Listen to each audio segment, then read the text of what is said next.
ከነብዩ መሐመድ በፊት የነበሩ ሰዎች አንድ የማንን ሱና ነበር የሚከተሉት? የማንን ሱና ተከተለው ነው ገነት የሚገቡት? ሁለተኛ ጥያቄ ደግሞ በቀን 5 ጊዜ ትሰግዳላችሁ እናንተ ጓደኞችም ምናምን ስላሉ ማለት ነው።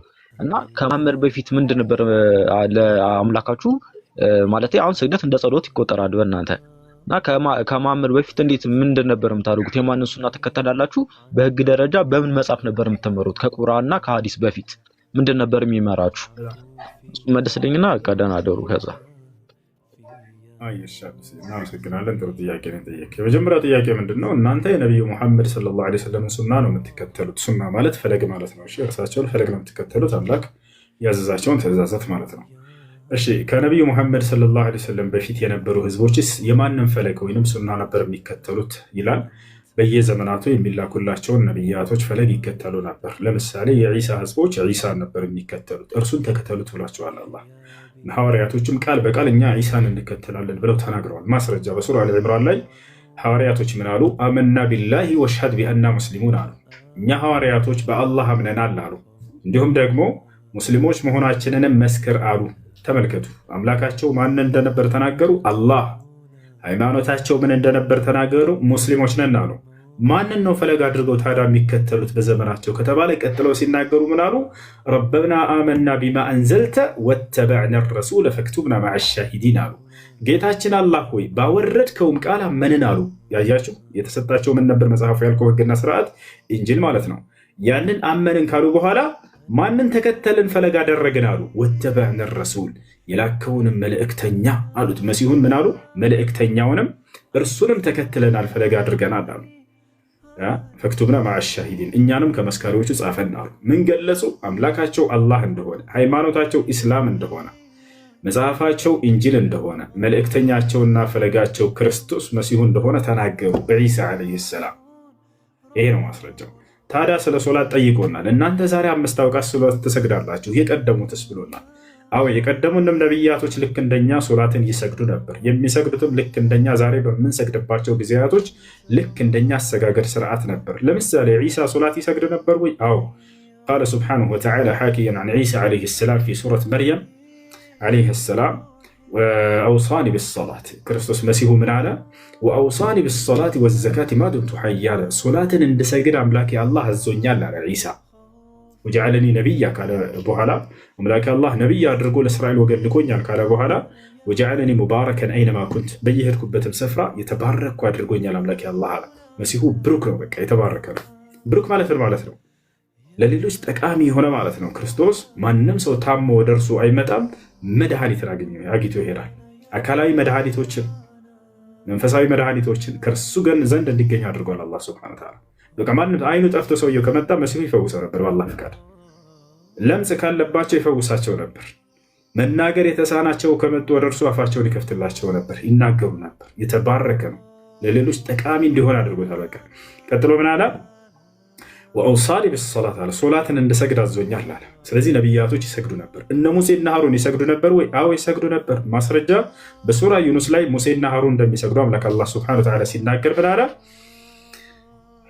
ወአውሐይና ኢላ ሙሳ ወአኺሂ አን ተበወአ ሊቀውሚኩማ ቢሚስረ ቡዩተን ወጀዐሉ ቡዩተኩም ቂብለተን ወአቂሙ ሰላህ። ወደ ሙሴና ወደ ሃሩን ሶላትን በአግባቡ ጊዜውንና አግባቡን ጠብቃችሁ ስገዱ የሚል ትእዛዝን አስተላለፍኩላችሁ ይላል። ስለዚህ ሙሴና አሮን ይሰግዱ ነበር። አብርሃም ይሰግድ ነበር፣ ልጁ ኢስማኤል እንዲሁም ልጆቹ ሁሉ ይሰግዱ ነበር። ማስረጃ አብርሃም ምን አለ? ረቢ ጀዐልኒ ሙቂመ ሰላቲ ወሚን ዙርየቲ። አብርሃም ጌታዬ አላህ ሆይ እኔንም ከዘሮቼም የሆኑ ክፍሎችን ለአንተ በአግባቡ ሶላትን ጠብቀን የምንሰግድ አድርገን አለ።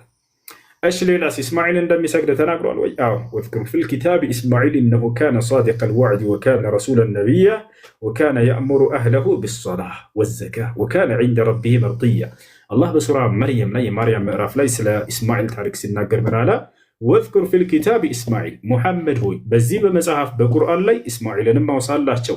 ኢነሁ ካነ ስዲቀን ነቢያ፣ እርሱ ኢስማኤል እውነተኛ እንዲሁም ደግሞ ነቢይም ነበር። እነሁ ካነ ሳዲቀል ወዕድ ቃሉን የሚጠብቅ ነበር አለ። ወካነ ረሱለን ነቢያ እርሱ መልእክተኛም ነቢይም ነበር አለና ወካነ የእሙሩ አህለሁ ቢሰላት አለ። ቤተሰቡንም ሶላትን ስገዱ እያለ ያዛቸው ነበር አለ። ያቸው ሶላትን ይሰግዱ ነበር። ሌላ ማን ይሰግድ ነበር? ዘከርያስ ይሰግድ ነበር። ማርያምን ተንከባክቦ ያሳደጋት ዘከርያስ የዮሐንስ ወይም የያሕያ ዓለይሂ ሰላም አባት ዘከርያ እንደሚሰግድ ማስረጃ በአሊ ዕምራን ምዕራፍ ላይ ፈናደትሁ ልመላኢከቱ ወሁወ ቃኢሙን ይሰሊ ዘከርያስም ቆሞ እየሰገደ ሳለ መልአኩ ገብርኤል ጠራው፣ አናገረው እያለ አላህ ሱብሓነሁ ወተዓላ ይነግረናል። ሌላስ ማርያም ትሰግድ ነበር። ያ መርየም ቁኑቲ ሊረቢኪ ወስጁዲ ወርከዒ መዐ ራኪዒን መልአኩ ጅብሪል ዓለይሂ ሰላም ወደ ማርያም ጋር ተገልጦ መጥቶ ምን አላት? ያ መርየም ማለት አንቺ መርየም ሆኖ ቁኑቲ ሊረቢኪ ለጌታሽ ቀጥ በይ፣ ለጌታሽ ታዘዥ፣ ወርከዒ ወስጁዲ ወርከዒ መዐ ራኪዒን ስገጂ አላት። ከአጎንባሾችም ጋር አጎንብሽ ወይም ርኩዕ ከሚያደርጉ ሰዎችም ጋር ርኩዕ አድርጊ አላት። ስለዚህ ይሰግድ ነበር። በጥቅሉ የመጨረሻ ልጥቀስልህ ነቢያቶች በጥቅሉ እንደሚሰግዱ የተገለጸበት ሱራ አልአንቢያ የነቢያት ምዕራፍ የሚል አለ በቁርአን ላይ። በዚያ ላይ አላህ ስብሐነሁ ወተዓላ ምን ይላል? ወጀዐልናሁም አኢመተን የህዱነ ቢአምሪና ወአውሐይና ኢለይሂም ፊዕለል ኸይራት ወኢቃመ ሰላት ይላል። ወጀዐልናሁም አኢማ መሪዎች ያደረግኳቸው እነዚህን ነቢያቶች ለትውልድ ሁሉ አለ አላህ ስብሐነሁ ወተዓላ። ወጀዐልናሁም አኢማ የህዱነ ቢአምሪና በእኔ ትእዛዝ ትውልድን የሚመሩ አደረግኳቸዋል። ወአውሐይና ኢለይህም ፊዕለል ኸይራት መልካም ስራዎችንም እንዲሰሩ ራእይን ገለጥኩላቸው፣ ቃሌን አወረድኩላቸው አለ። የመልካም ስራውን ቁንጮ ገለጸው አላህ።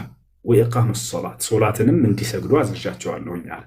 ከመልካም ስራዎች ሆኖ ሳለ ሶላት ግን የመልካም ስራዎች ሁሉ ቁንጮ ነውና የመልካም ስራ ሁሉ ቁንጮ መሆኑንም በዚያ አሳውቋቸው ሶላትን ስገዱ እያለ ለብቻ ያዛቸው ነበር። ነቢዩ ሰለላሁ ዐለይሂ ወሰለም ታዲያ መጥተው ምን አሉ? ቃለ ነቢዩ ሰለላሁ ዐለይሂ ወሰለም ሱኢለ ነቢ ሰለላሁ ዐለይሂ ወሰለም አዩል አዕማሊ አፍደል፣ አንተ የአላህ መልእክተኛ ሆይ ከስራዎች ሁሉ በላጩ ስራ የትኛው ነው ሲባሉ አሰላት ዐላ ወቅቲሃ ሶላትን መስገድ ነዋ፣ ጊዜውን ጠብቃቸው አሉ። ነቢያቶችንም አላህ ምን ብሏቸው ነበር? የትእዛዛቱን እርሱን በቃ ትልቁ ትእዛዝ አድርጎ ሶላትን እንዲሰግዱ አዛቸዋል። እርሱን ከማመን በተጨማሪ ማለት ነው። እንዳጠቃላይ ይህን ይመስላል። እሺ ሌላኛው ጥያቄው ምን ነበር? 5 አውቃት ሶላት እናንተ እንደምትሰግዱ ልክ እንደ ዛሬው እነሱ የሚሰግዱ ነበር ወይ? 5 ጊዜያትን 5 አውቃትን ጠብቀው? አዎ ልክ እንደኛ 5 አውቃትን ጠብቀው ነበር የሚሰግዱት። ነቢያችን ሰለላሁ ዐለይሂ ወሰለም የሶላትን ትእዛዛት ከአላህ ተቀብለው ከመጡ በኋላ ወደ ሰማይ ሂደው ምድር ላይ መጥተው የሶላቱን ያሰጋገዱን ስነስርዓት ከይፍያውን መልአኩ ጅብሪል ዓለይሂ ሰላም በአካል ተገልጦ መጥቶ ያሰጋገዱን ስርዓት አስተምሯቸው ነበር። የዛኔ 5ቱንም አውቃት ሶላት አሰገዳቸው ልክ ዛሬ እንደምንሰግደው። የመጀመሪያ ያሰገዳቸው ሶላት ጅብሪል ማንን ነው? አንድ ኮሜንት ላይ ይመልሱላቸው። ሁሉም ሙስሊም እንደሚያውቀው እንድትረዱ ዘንድ ነቢዩ ሰለላሁ ዐለይሂ ወሰለም የሶላትን ትእዛዛት ከአላህ ተቀብለው እንደመጡ ለመጀመሪያ ጊዜ ምድር ላይ መልአኩ ገብርኤል በሰው ተገልጦ ያሰጋገዱን ስርዓት ያስተማራቸው የመጀመሪያው ሶላት ያሰገዳቸው ምን ሶላት ነው? ልጆች መልሱ። ምን ሶላት ነው? ተመልከተ። ዙሁር ሶላት ይታያል። መልአኩ ጅብሪል ዓለይሂ ሰላም መጥቶ መጀመሪያ ያሰገዳቸው ምን አላቸው? ያ ሙሐመድ ቁም ፈሰሊ መዐ አላቸው። ውዱ አደራረግ ሁሉ አስተምሯቸዋል። የሚገርማቸው እስትንጃ አደራረግ፣ ውዱ አደራረግ ሁሉን ካስተማረ በኋላ ጅብሪል ዓለይሂ ሰላም ያ ሙሐመድ ቁም ፈሰሊ፣ ዛሬ ውዱ የምናደርገው እስትንጃ የምናደርገውን መልአኩ ገብርኤል ለመተው ያስተማራል። ከፈለጋቸው ሐዲሱን አውጥቼ አሳያቸዋለሁ። ነቢ ሰለላሁ ዐለይሂ ወሰለምን ሙሐመድ ወይ እስትንጃ እንዴት አደርጋለህ? ውዱ እንዴት አደርጋለህ? ከዚያ ከጨረሱ በኋላ ነቢ ሰለላሁ ዐለይሂ ወሰለም በተግባር እያሳያቸው ቁም ፈሰሊ መዐ አላቸው። ሙሐመድ ወይ ተነስና ከኔ ጋር ሶላትን ስገድ፣ ይዘህ የመጣኸውን ትእዛዝ ከአምላክህ ዘንድ አላቸው። ዛሬ አሱር በምንሰግድበት መጣና አሁንም ቁም ፈሰሊ መዐ ያ ሙሐመድ አላቸው። ሙሐመድ ሆይ ተነስ ከኔ ጋር አብረህ ስገድ አላቸው። ሰገዱ። ከዚያ መግሪብ ላይ ልክ ፀሐይ ከጠለቀች በኋላ የሌሊቱ መጀመሪያ እንደመጣ መግሪብ ሶላትን መጣና አሁንም ማሰገዳቸው እና ከኔ ጋር ስገድ አላቸው። ሰገዱ። ሄደና ቆየት ብሎ ደግሞ የዒሻ ወቅትን መጣና አሰገዳቸው። ከዚያ ሱብሒን ወቅት መጣና አሰገዳቸው። 5ቱንም አውቃት ሶላቶች አሰገዳቸው። በቀጣይ ቀን ነቢዩ ሰለላሁ ዐለይሂ ወሰለም ጠበቁት፣ ዙሁር ላይ ማለት ነው። አያችሁ ነቢ ሰለላሁ ዐለይሂ ወሰለም መስገድን ጀምር ለብቻ እስካልተባሉ ድረስ ነቢ ሰለላሁ ዐለይሂ ወሰለም በራሳቸው የአምላክን ትእዛዝ ሳይጠብቁ ሳይታዘዙ የሚሰሩ አልነበሩም። ጠበቁት ጅብሪልን። ከዛ ጅብሪል በቀጣይ ቀን ዙሁር ላይ መጣና አሁንም በድጋሚ አሰገዳቸው። ሙሐመድ ሆይ ከዚህ በኋላ ዙሁርን በዚህ ሶላት በዚህ ጊዜ ትሰግዳለህ አላቸው። ተመልከቱ። ካሰገዳቸው በኋላ ቅድም ግን ምን ነበር ያላቸው? ከኔ ጋር ስገድ እያላሰግዶ መሄድ ብቻ ነበር። አሁን ደግሞ ምን ትእዛዝ ሰጣቸው? ከዚህ በኋላ የዙሁርን ሶላትን በዚህ ጊዜ ትሰግዳለህ፣ በዚህ ወቅት ትሰግዳለህ አላቸው። አሁንም ተመልሰው ሄደ። አሱር ላይ መጣ። አሁንም ሙሐመድ ሆይ አሱርን በዚህ ጊዜ ትሰግዳለህ አላቸው። አሰግዷቸው ማለት ነው። ሁሉንም ከጨረሰ በኋላ ሱብሒ ላይ 5ቱን መውቀት ሶላት እንደጨረሰ ምን አላቸው? ዘወር አለና ሙሐመድ ያ ሙሐመድ ሃዚህ ወቅቱክ ወአውቃት አልአንቢያ አለዚነ ሚን ቀብሊክ አላቸው። ሙሐመድ ሆይ ይህ የሶላት ጊዜያት ለአንተና ለትውልድህ የተደነገገ ነው፣ እንዲሁም ከአንተ በፊት ለነበሩ ነቢያቶችም ሁሉ ተደንግጎላቸው የነበረ የመስገጃ ጊዜ ነው አለ። አላሁ አክበር። እንዳለ አምልኳችን ሁሉ ከነቢያት ጋር የተያያዘ ነው። መልአኩ ጅብሪል ያ የነቢያት አስተማሪ የሆነው መልአክ ራሱ መልአኩ ገብርኤል ለነቢ ሰለላሁ ዐለይሂ ወሰለም ምን አላቸው? ሙሐመድ ሆይ ለአንተና ለትውልድህ እንዲሁም ለቀደሙት ነቢያቶች በዚህ ጊዜ እንዲሰግዱ ነበር የተደነገገላቸው እያለ ቃል በቃል ተናግሯቸዋል ማለት ነው። እና ስለዚህ ዛሬ እየሰገድን ያለነው ነቢያችን ሰለላሁ ዐለይሂ ወሰለም ከአምላክ በተቀበሉት መልአኩ ገብርኤል ራሱ ባሰገደባቸው ጊዜያት ነበር። ስላሴ ላይ ታወራለህ? ይቻላል። ኦኬ ጥሩ። ስላሴ ማለት ኮንሴፕቱን እስቲ ንገረን፣ መጀመሪያ ሐሳቡን ንገረንና ያው ቃሉ የለም ባይብል ላይ እናንተም ታምናላችሁ። ሐሳቡን ንገረንና ከዛ ወደ ባይብል እንሄዳለን። ስላሴ ማለት ሐሳቡ ምንድን ነው? ንገረን። ኦኬ ትሪኒቲ ወይም ደግሞ ስላሴ የሚለው ኮንሰፕት በትክክል መጽሐፍ ቅዱስ ላይ የለም። ነገር ግን ስላሴ ወይም ትሪኒቲ ማለት በአካል ሶስት የሆኑ ማለትም ሶስትነታቸው በስም በአካል በግብር ሶስት ናቸው። በስም ስንል አብ፣ ወልድ፣ መንፈስ ቅዱስ ተብለው ይጠራሉ። በአካል ስንል ለአብ የራሱ ፍጹም አካል አለው፣ ለወልድም የራሱ ፍጹም አካል አለው፣ ለመንፈስ ቅዱስም የራሱ ፍጹም አካል አለው። ሶስት አካል ሲባል ግን እንደ ሰው የሚገደብ ወይም የሚለያይ አይደለም ማለት ነው። ሲቀጥል በግብር ስንል ደግሞ አብ ወላዲ፣ ወልድ ተወላዲ፣ መንፈስ ቅዱስ ደግሞ ሰራጺ ነው። ኦኬ በአንድነት አላቸው ስንል ደግሞ ምንም እንኳን በስም በአካል በግብር ቢለያዩም በባህሪ በህልውና በመንግስትና በፍቃድ አንድ ናቸው። ሶስቱም አንድ መለኮት ናቸው። አንዱ ካለሌላ አይኖርም።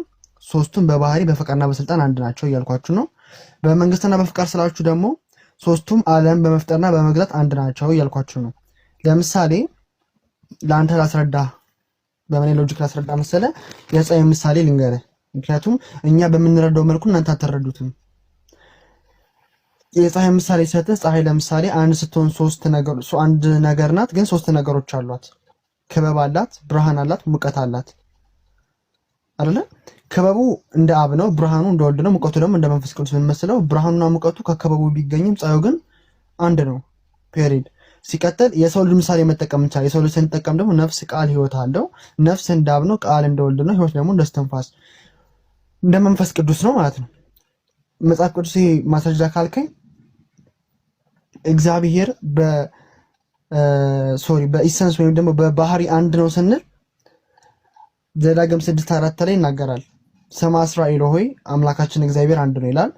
የሶስትነት ማስረጃችን ደግሞ በጥምቀት ጊዜ እንግዲህ ሂዱና አህዛብን ሁሉ በአብ በወልድ በመንፈስ ቅዱስም እያጠመቃችኋቸው ብሎ ይናገራል። ማቴዎስ 28:19 ላይ እዚህ ጋር በስሞቹ ሳይሆን በስም ማለቱ አንድነታቸውን ስሞቹን በመጥቀስ ደግሞ ሶስትነታቸውን ያብራራል ማለት ነው። ስለዚህ ስላሴ ማለት ሶስት አምላክ ማለት አይደለም፣ ይልቁንም በሶስትነት የሚገለጥ አንድ አምላክ ማለት ነው። ኦኬ አሪፍ ነገር ነው። ጥሩ ትንታኔ ነው። ደስ ብሎኝ ነው ያዳመጥኩት። የኦርቶዶክስ ነህ? እንትኑ ሳውንድ ትራክስ ኦርቶዶክስ ይመስላል። ኦኬ እንትንን ሰለስቱ አማልክት ማለት ምን ማለት ነው ትርጉሙ? ምን አልከኝ? ሰለስቱ አማልክት ማለት ምን ማለት ነው? ግዕዝ ትችላለህ? አይ ግዕዝ አልችልም እኔ። ሰለስቱ አማልክት ማለት ምን ማለት ነው ትርጉሙ? ሰለስቱ አማልክት ምን ማለት ነው ትርጉሙ? ሰለስቱ አማልክት ማለት ምን ማለት ነው ትርጉሙ? እኔ ግዕዝ አልችልም። በአማርኛ እንቀጥል። ኦኬ ሰይፈ ስላሴ ዘሐሙስ ምዕራፍ 5 ቁጥር 26 ላይ ፓፕስ ሰይፈ ስላሴውን ለውይይት ይቀርባል። ኦኬ አትቀበልም? ሰይፈ ስላሴን እሱ ችግር የለውም ንገረኝ። አትቀበልም ትቀበላለህ ሳይሆን ትሪኒቲ ላይ ለምሳሌ መጽሐፍ ቅዱስ አለን፣ ሃይማኖተ አበው አለን አይደል? ኦኬ ችግር የለውም ግን እንትን አትልም? አትቀበልም? እሱን አንተ አልቀበልም እቀበላለሁ ሳይሆን ሰይፈ ስላሴ ጸሎት መጽሐፍ ነው፣ መጽሐፍ ነው ለዲቤት የሚቀርብ። አይ ቤተክርስቲያን ውስጥ ያለ መጽሐፍ ነው ብዬ ነው። ኦኬ ጥሩ። ሃይማኖተ አበው ትቀበላለህ? ሃይማኖተ አበውን እቀበላለሁ። ኦኬ ሃይማኖተ አበው ላይ ስትቀበል የአምላክ ዘማምላክ ባህሪ ዘምባህሪ ይላል። ኢየሱስ የተወለደው ከአምላክ አምላክነቱም ከባህሪ ባህሪውም ከአካሉም አካል ነው የተወለደው ይላል። ስለዚህ ባህሪውም ተወልዷል ከአብ ባህሪውም ተወልዷል ማለት አምላክ ዘማምላክ ባህሪ ዘምባህሪ ይላል አይደለ? አካል ዘማካል ይላል አይደለ? ሃይማኖተ አበው ላይ እኮ ገልጣ አሳየኛ። ኦኬ ጸሎተ ሃይማኖት የሚባል መጽሐፍ አለ። ምን ጸሎት ሃይማኖት የሚባለውን ታውቃለህ? የኒቅያ ጉባኤ ላይ የተደነገገው እሱ ላይ ጸሎት ሃይማኖት የጸሎት ሃይማኖት የሃይማኖት ጸሎት የሚባለው እንትን ነው፣ ዶግማ ነው አይደለ? ኦኬ እሺ ቀጥል። ኦኬ አምላክ ዘም አምላክ ይላል። ከአምላክ የተገኘ አምላክ ይላል። ከአምላክ ምንድን ነው የተገኘው? ከአምላክ የተገኘ አምላክ ከእውነተኛ አምላክ የተገኘ አምላክ ነው የሚለው አይደለም። እንደዛ ግዕዙ የሚለው አምላክ ዘም አምላክ ዘበአማን ነው የሚለው። ሃይማኖት በእውነት ይላል። ግዕዝ ትችላለህ? ቆይ ጸሎት ይሆን የከፍቼ ሳይሃለሁ። ኦኬ ግዕዝ ትችላለህ? አማርኛው እያለ ግዕዙ ጋር ለምን ትላለህ? ይሄው ኦኬ እሺ። ከእውነተኛ አምላክ የተገኘ እውነተኛ አምላክ ይላል። ስለዚህ ከአምላክ አምላክ ተገኝቷል ብለህ ታምናለህ? አብ ከወልድ የተወለደ ተወላዲ ብለን እናምናለን እኮ አይደል? አምላክ ተገኘ ወይ ነው ብዬ የጠየኩህ። ከአምላክ አምላክ ተገኝቷል ብለህ ታምናለህ ወይ ነው። ቆይ ይሄ አሁን ያልኩህን ሰምተኛል? አዎ ከእውነተኛ አምላክ የተገኘ አምላክ አይደለ? ከአምላክ አምላክ ተገኝቷል ብለህ ታምናለህ ወይ ነው። በዚህ ጥቅስ መሰረት በዚህ እንትኑ መሰረት ነው ያልኩህ። ምን ማለት ነው ፈልገው የሚለውን ተረድተዋል እኮ ትነግረኛለህ። ከአምላክ አምላክ ተገኘ የሚለውን ነገር ትቀበላለህ ወይ? ጸሎተ ዘወትር ቁጥር 6 ላይ ጸሎተ ሃይማኖት ላይ አምላክ ዘእም አምላክ ይላል፣ ዘበአማን ይላል። ስለዚህ ከአምላክ አምላክ ተገኘ ብለህ ታምናለህ ወይ? ኮ ተገኘ ማለት ምን ማለት ነው የሚለውን ተረድተዋል? ተወለደ ብለህ ያዘው። ከእውነተኛ አምላክ የተገኘ አምላክ ማለት ከዛስ ምን ይላል? ከእውነተኛ አምላክ የተገኘ አምላክ በባህሪው የሚስተካከል አይደለ? እኔ እሱ አይደለም ጥያቄ፣ እሱ ላይ አይደለም ጥያቄ። በባህሪ ስለመስተካከል ምን ይላል? ለምን አትወርድም? በአንዴ ድምፅ ተቀየረ ስለማይታወቅ ነው። ጥያቄው ምንድን ነው? ከአምላክ የተገኘ አንዴ ተረጋግተን ትበል ማለት በአንዴ ሆነ ተቀየረ። አንዴ ትበል አምላክ ዘም አምላክ በሚለው ላይ ከአምላክ አምላክ ተገኘ በሚለው ላይ ወይም ደግሞ ከእውነተኛ አምላክ የተገኘ አምላክ በሚለው ላይ አምላክ ከአምላክ አምላክ ይገኛል ወይ ነው ጥያቄው። እኮ ላስረዳህ እኮ ነው። ይሄ እኮ ክሪዳችን ጸሎታችን ላይ የሚገኘው የወልድ አንድ አዳምጥ። እሺ ጠየቅከኝ አይደለ? እሺ በምን ልመልስልሽ? አሁን አፋፊን እያልከኝ ከሆነ እሺ ቀጥል ሂድ። ኦኬ ይሄ አገላለጽ በኒቅያ የሃይማኖት ጸሎት ይገኛል። ከእውነተኛ አምላክ የተገኘ አምላክ በባህሪው ከአብ ጋር የሚስተካከል ይላል አይደለ? አዎ ይላል። ኦኬ ከዛ በኋላ ምን ይላል? በባህሪው ከአብ ጋር የሚስተካከል የተወለደ እንጂ ያልተፈጠረ። ኦኬ መገኘት ሲባል ምን ማለት ነው? አምላክ ከአምላክ አምላክ ይገኛል ስንል ወልድ ከአብ ተገኘ ማለት ኦኬ እንደ ሰው ልጅ አባቱ ቀድሞ ልጅ ዘግይቶ ተገኘበት ማለት አይደለም። ብርሃን ከብርሃን እንደሚገኘው ያለ ምስጢር ነው። ቤተክርስቲያን ታስረዳ አይደለም አልጠየኩም። ዝም ብለህ ነው የምትለው፣ ጊዜን ነው የምታቃጥለው አገንስትዬ። ስለዚህ ጊዜ ባታቃጥለው እኔም አውቀዋለሁ፣ አንተም ታውቀዋለህ። እኔም ነገር አብና ወልድ አንዴ አዳምጥ። አብና ወልድ በዘመን ይቀዳደማሉ ወይ ደግሞ ወልድ ተፈጥሯል አልተፈጠረም ጥያቄ አይደለም። እሱ አይደለም ጥያቄ ሃይማኖት አበው ላይ ዘወትር ጸሎት ቁጥር 6 ላይ አምላክ ዘእም አምላክ ይላል፣ ዘበአማን ይላል። በእውነቱ በትክክለኛ ተረጓጎም መሆን የነበረበት በእውነቱ ከአምላክ አምላክ ተገኘ ተብሎ ነው። ከእውነተኛ አምላክ የተገኘ አምላክ ብለህ አንተ በያዝከው ሂድና ከአምላክ አምላክ ተገኝቷል ወይ ጥያቄ ያቀረብኩልህ። መገኘት ማለት ምን ማለት ነው ብዬም አልጠየቅኩም። መገኘት ማለት ከፈለክ መወለድ ነው ብለህ በያዘው ከአምላክ አምላክ ተገኝቷል ወይ ነው ጥያቄው። እሺ ታዳምጠኛለህ አንዴ? አዎ አዳምጣለሁ። ኦኬ እሺ ፕሊዝ ጣልቃ እንዳገባቢ።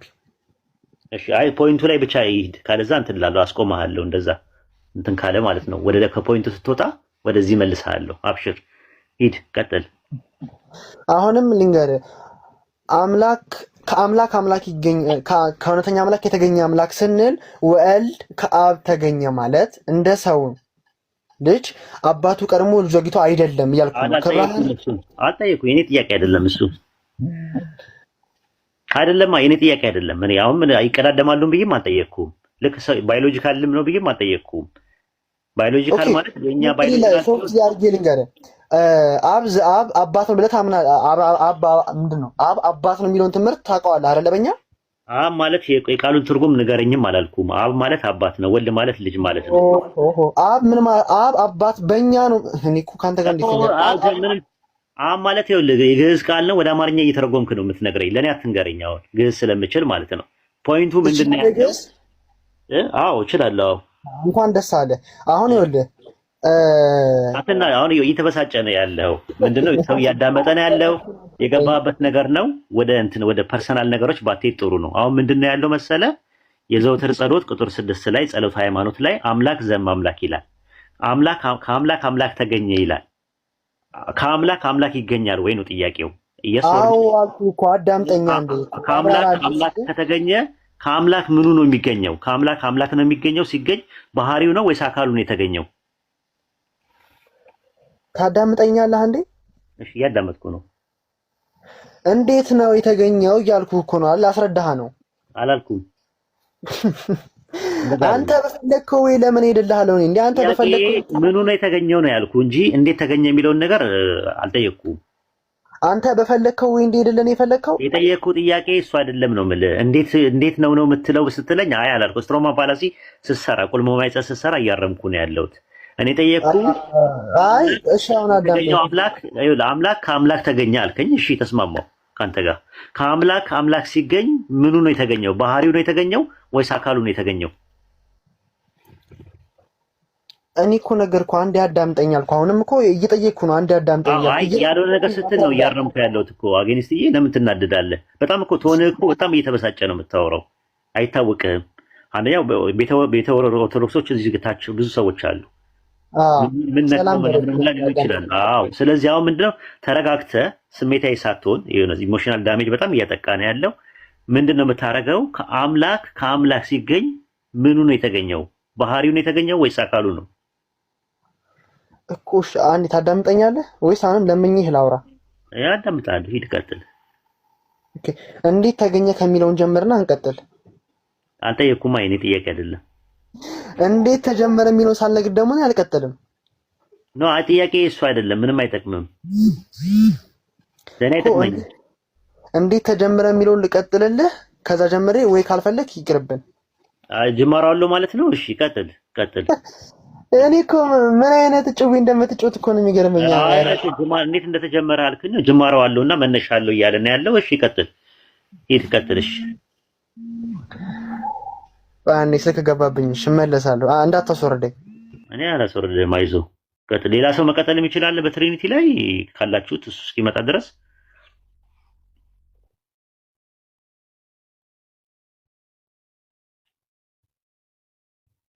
የሚቀጥል አለ? ዮናስ መቀጠል ትችላለህ? ዮናስ ነው የሚለው። ዮናስ ነው የሚለው ትችላለህ? በትሪኒቲ ላይ አሁን በተነሳው ላይ ኦርቶዶክስ ነህ? ሰላም ብያለሁ በቅድሚያ። ሰላም ነው። ኦርቶዶክስ ነህ? እኔ ከሁሱ ጋር ኦርቶዶክስ ነኝ። ኦኬ ጥሩ። ሁሱ ጋር ከዚህ በፊት አውርተን ነበር። አይ ለዛ ነው ያስገባኝ። ኦኬ ጥሩ። ስለዚህ በዚህኛው ላይ መቀጠል ትችላለህ? ልወያይ ያልገባውም አይ ከሱ ጋር። ኦኬ በዚህ ላይ መቀጠል አልችልም።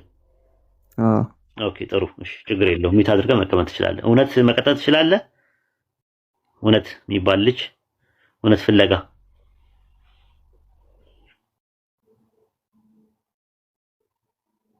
ኦኬ እውነት አለ።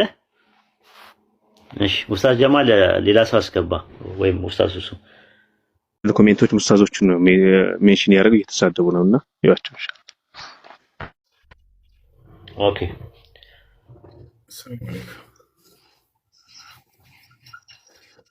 አምላክ አምላክን አስገኘ ብለዋል። ኡስታዝ ሰምተዋል። በፊት አካል ነበር የሚሉት። አሁን ደግሞ አምላክ አምላክን አስገኘ። አምላክ ዘእምአምላክ ይላል ግዕዙ ጸሎተ ዘወትር ቁጥር 6 ጸሎት ሃይማኖት ላይ አምላክ ዘእምአምላክ ዘበአማን ይላል። በእውነቱ አምላክ ከአምላክ ተገኘ። በጣም የሚገርም ትምህርት ነው ራሱ እና አመነ ልጁ። አሁን ደግሞ ጥያቄ የምንጠይቀው ምንድነው? አምላክ ከአምላክ ሲገኝ ምኑ ነው የተገኘው? አካሉ ነው የተገኘው ወይስ ባህሪው ነው የተገኘው የሚለውን ልንመጣበት ነው። እንትን ላይ ተመልስ አረበኛው ላይ ኢላህ ሐቅ ሚን ኢላሂን ሐቅ ይላል። እኛ አምላክ ከእውነተኛው አምላክ የተገኘ እውነተኛ አምላክ። ይገርማል። ኦኬ ጥሩ። አጀማመሩን ልንገርህ ብሎ ነበረ ያቋረጥከው የነበረው ወልድ አጀማመር እንዳለውና መጀመሪያ መነሻ እኔ እንዳለው እኮ እየነገረ ትገርመኝ። ኧረ ተው ትልቅ እኔ አውራ እኮ በቃ ታንሳለሁ። ትልቅ ሰው ነው ፕሊዝ። እንዴ አውራ ይሄ እኮ የገነት ጉዳይ እንጂ ዝናት አጀማመሩን ልንገርህ ስላልከኝ ግራ ገባኝ። አሁን አዳምጠኝ። በሰጥ ይኸው አሁን ላቅም እንደዚህ አይነት ቃላት አትጠቀም እሺ። አሁን ሰው እያዳመጡ ነው ያለው። አይ ያው እንደማትሰማው ከእውነተኛ አምላክ ይኸውልህ በስነ ስርዓት አውራ እሺ። ኡስታዝ በጣም አክብሮ እያወራ ነው። ምንም አንተን ማንነትህንም እየነካም አይደለም። የሆነ አንድ ወደ ሀሳቡ ልቀጥል። ትምህርቱ ላይ ብቻ ትኩረት አድርግ። ትምህርቱ ላይ ትኩረት አድርግ። ማነው የምታቀርበው ማስረጃ ላይ ትኩረት አድርግ። የሚጠይቅህን ጥያቄ እርሱ ላይ ትኩረት አድርግ። እሺ እሺ ኦኬ። አንድሽ ኮሜንት ላይ በደንብ ይዱብኝ። ከእውነተኛ አምላክ የተገኘው ከእውነተኛ አምላክ ከአብ የተገኘው ወልድ በምንድን ነው? በአካሉ ነው። ነገር ግን እንዲህ ስንል በጥንቃቄ መረዳት አለብን። እንዴት ካላችሁኝ ወልድ ከአብ ተገኘ ተወለደ ስንል የአካል መገኘትን ወይም ደግሞ የግብር ልዩነትን እየገለጽ ነው። ቅድም ሲገልጽልን ነበር። አብ ምንድነው? አስገኝ ነው፣ ወላዲ ነው። ወልድ ደግሞ ተገኝ ነው፣ ተወላዲ ነው። ይህ ልዩነት የአካል ልዩነት እንጂ የባህሪ ልዩነት አይደለም። እሺ ልቀጥል እኔ ጨርሰሃል? ኦኬ እሺ ቀጥልሽ። ወልድ ከአብ የተገኘው አካሉ ነው ወይስ ባህሪው ነው? አካሉ ብቻ ነው፣ ባህሪውም አልተገኘም ማለት? እስኪ አስረዳኝ እስኪ። አካሉ ነው ባህሪው ነው? ወልድ ከአብ ሲወለድ ምኑ ነው የተወለደው? አካሉ ነው ወይስ ባህሪው ነው የተወለደው? አካሉ ነው እንጂ። ባህሪው ተወልዷል ወይስ አልተወለደም? ባህሪው ተወልዷል ማለት እስኪ አስረዳ። እንዴት ነው የሚወለደው ባህሪው? እኮ እንደዛ እሱ ነው እኮ የጠየኩ። ተወልዷል ወይስ አልተወለደም ነው የጠየኩ። ከተወለደ ተወልዷል ትለኛለህ፣ ካልተወለደ ደግሞ አልተወለደም ትለኛለህ። ኦኬ ባህሪ ሲባል ምን ማለት ነው? አምላክነት፣ ስልጣን፣ ዘላለማዊነት ማለት ነው አይደለ? እኮ ብንነት ማለት ነው። ባህሪ ምንነት ነው፣ አካል ደግሞ ማንነት ነው። ስለዚህ ከአብ ለወልድ መንፈስ ቅዱስ አንድ ነው ማለት ነው። የጠየቁ ጥያቄ የተወለደው ከአብ የተወለደው ምኑ ነው? አካሉ ነው ወይስ ባህሪው ነው? አካሉ በሚለው ባህሪው ተወልዷል። ባህሪው አልተወለደም አልኩኝ እኮ። ሃይማኖተ አበው ምዕራፍ 78 ቁጥር 8 ላይ ከዓለም ሁሉ አስቀድሞ አካል ዘም አካል ባህሪ ዘም ባህሪ ይላል። ከአካል አካል ከባህሪ ባህሪ የተወለደ ነው ይላል እኮ። ክፈታውና ሳይ። ኦኬ ሃይማኖተ አበው ምዕራፍ 78 ቁጥር 8 ላይ ኦኬ ላውጣልህ። እሺ አውጣልህ። አንዴ ተረጋጋ። ሃይማኖተ አበው ስንት? ምዕራፍ 78 ቁጥር 8 ላይ አለ። ሃይማኖተ አበው አጠገብህ? አይ ጀስት ለሚያስፈልግን ምዕራፍ 78 ያልከኝ አይደለ? አዎ ምዕራፍ 78 ቁጥር ስንት? ቁጥር 8 ላይ ኦኬ እሺ። ሃይማኖተ አበው ላውጣልህ።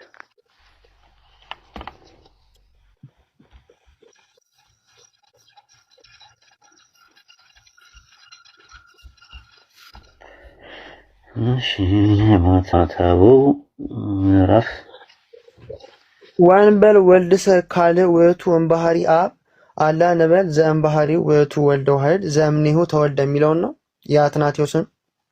አዎ ከአካሉ አካልን ከባህሪ ባህሪ ነው ባህሪ የተለየ አይደለም።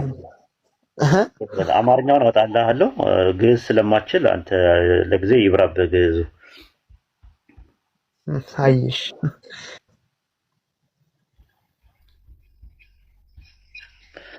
እሺ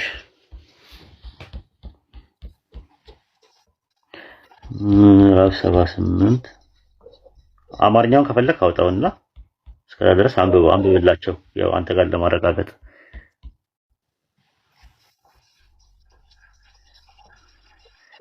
እሺ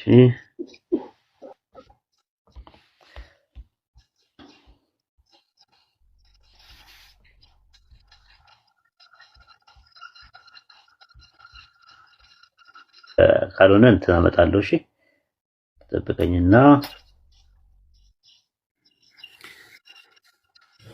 እንግዲህ ከሆነ እንትን መውጣት ስላለብኝ ልጁ እንዲማር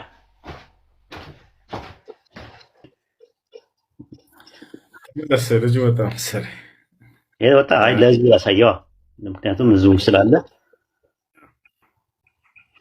ሁለቱም ጋር አለ። ሁለቱም ጋር አሳያለሁ ኢንሻአላህ። እሺ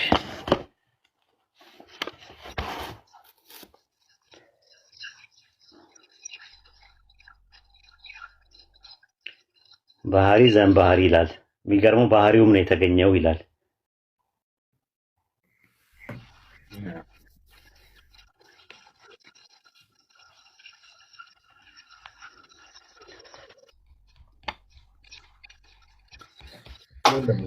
ምናልባት ባትሪ ዘግቶበት እንዳይሆን ታችም የለም ሄደዋል። ጨለማ ስለሆነ አንዴ ላብራና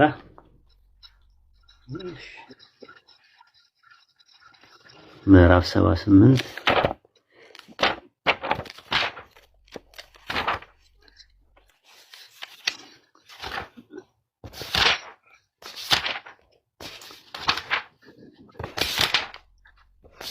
ነው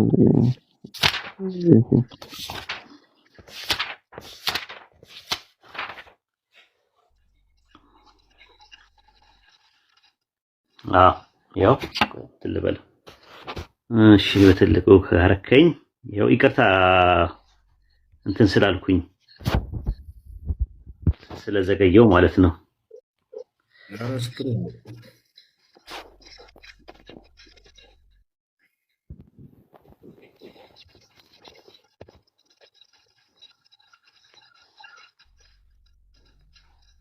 ይታያል ሙስሊም ፍታዝ ይታያል። እዚህ ላይ ቁጥር 78 ላይ ይታያቸዋል። ያ ጀማ ቁጥር 8 ላይ የኛ ግን እምነታችን የኛ ግን እምነታችን እንዲህ አይደለም፣ ከቅዱሳን መጽሐፍት ከቅዱሳን አባቶችም ያገኘነው ትምህርት እንዲህ ነው አለ። ምን አለ?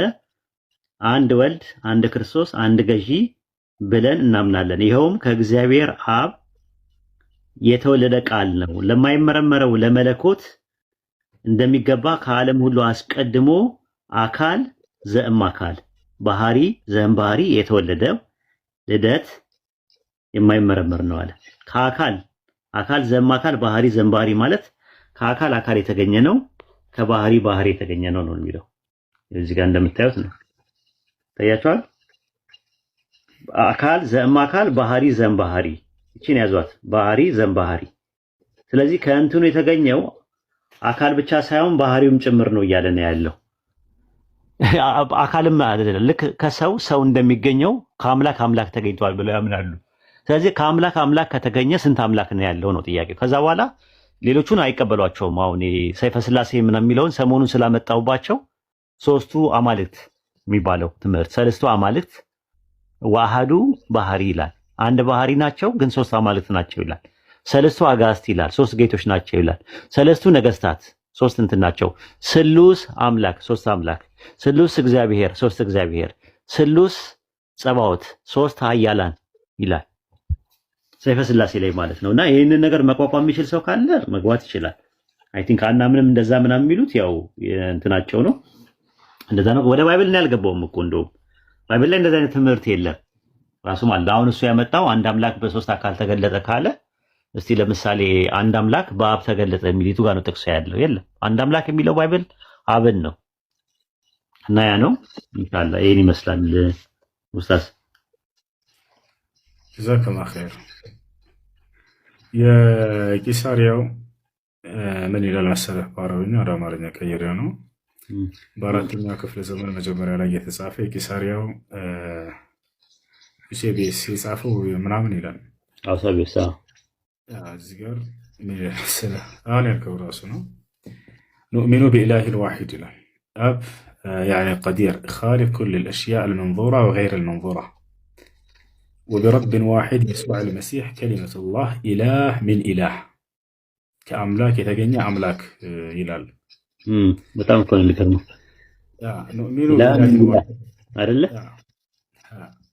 ከአምላክ አምላክ የተገኘ ማለት ነው። እና ይሄ ትምህርት በጣም አደጋ አለው። እንደ ቀላል ነገር አይደለም እኛ የምናየው እና በጣም እንትን ነው፣ በጣም ከባድ እንትን ነው።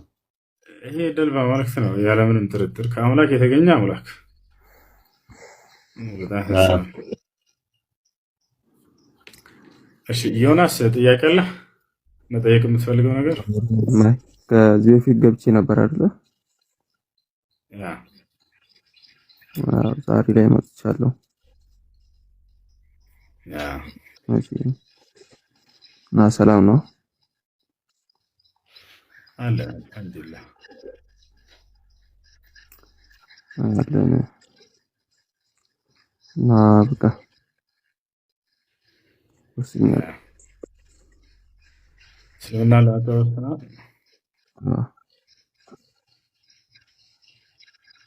እሺ እንደምለው ቃል አብረን እየተከተልከው እሺ አሽሃዱ አሻዱ ሰማድ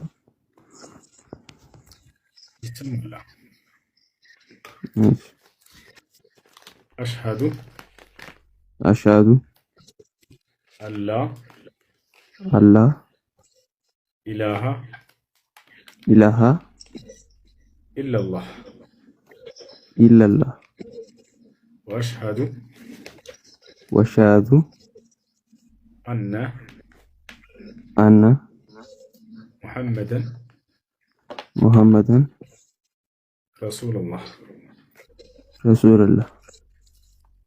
ማሻአላህ። ከዚህ በኋላ ሙስሊም ሆነሃል። አሁን ያልከው ቃል የሻሃዳ ቃል ወይንም የምስክር ቃል ይባላል። ማንኛውም ሰው ወደ እስልምና ሃይማኖት ሲገባ ጊዜ የሚሰጠው የምስክር ቃል ነው። ትርጉሙ እነሆ ከአላህ በስተቀር በእውነት የሚመለክ ሌላ አምላክ የለም ብዬ መሰክራለሁ፣ ሙሐመድ ደግሞ የአላህ መልእክተኛና ነብይ ናቸው ብዬ መሰክራለሁ ማለት ነው።